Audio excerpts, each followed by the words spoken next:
अस्सलाम वालेकुम व्यूअर्स। इस वीडियो में हम सीखेंगे कुड का एक और इस्तेमाल इम्कान या पॉसिबिलिटी के तौर पर। जब हम किसी ऐसी चीज़ के बारे में बात करते हैं जो हो सकती है मगर यकीनी नहीं है तो हम कुड का इस्तेमाल करते हैं। चलिए मिसालों के ज़रिए इसको समझने की कोशिश करते हैं। पहली मिसाल है इसकी, इट कुड रेन टुनाइट, यानी आज रात बारिश हो सकती है।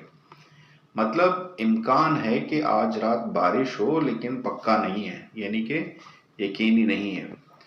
सेकेंड सेंटेंस है you could be at the office, यानी वो दफ्तर में हो सकता है, मतलब शायद वो दफ्तर में हो, ये एक मुमकिना अंदाजा है। थर्ड सेंटेंस है they could win the match, वो मैच जीत सकते हैं, यानी इसका मतलब है उनके जीतने के इम्कानात हैं। फोर्थ सेंटेंस है शी कुड बी टायर्ड, वो थकी भी हो सकती है, मतलब शायद वो थकी हो, यानी इम्कान जाहिर किया जा रहा है कि वो थकी हुई होगी। फिफ्थ सेंटेंस है this idea could help us, ये ख्याल हमारी मदद कर सकता है, मतलब ये मुमकिन है कि ये ख्याल हमारे लिए फायदेमंद साबित हो। The sixth sentence is the train could be late, यानी कि ट्रेन लेट हो सकती है, मतलब हो सकता है कि ट्रेन वक्त पर ना आए। सेवंथ सेंटेंस है you could get sick if you eat that, यानी अगर तुम वो खाओ तो बीमार हो सकते हो, मतलब इम्कान है कि वो चीज खाने से तुम बीमार पड़ जाओ। एट सेंटेंस है you could call you later, वो तुम्हें बाद में फोन कर सकता है, मतलब मुमकिन है कि वो बाद में राब्ता करे।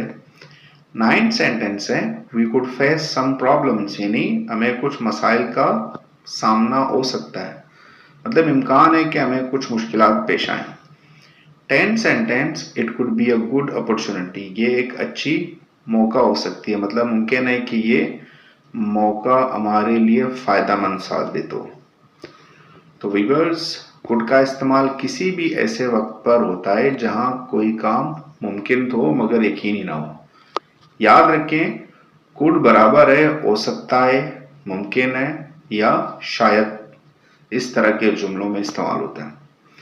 उम्मीद है कि आपको कुड एज ए पॉसिबिलिटी का जो इस्तेमाल है अच्छी तरह से समझ आ गया होगा। वीडियो पसंद आए तो वीडियो को लाइक करें, शेयर करें और सब्सक्राइब करें। मिलते हैं अगली वीडियो में, तब तक के लिए अल्लाह हाफिज़।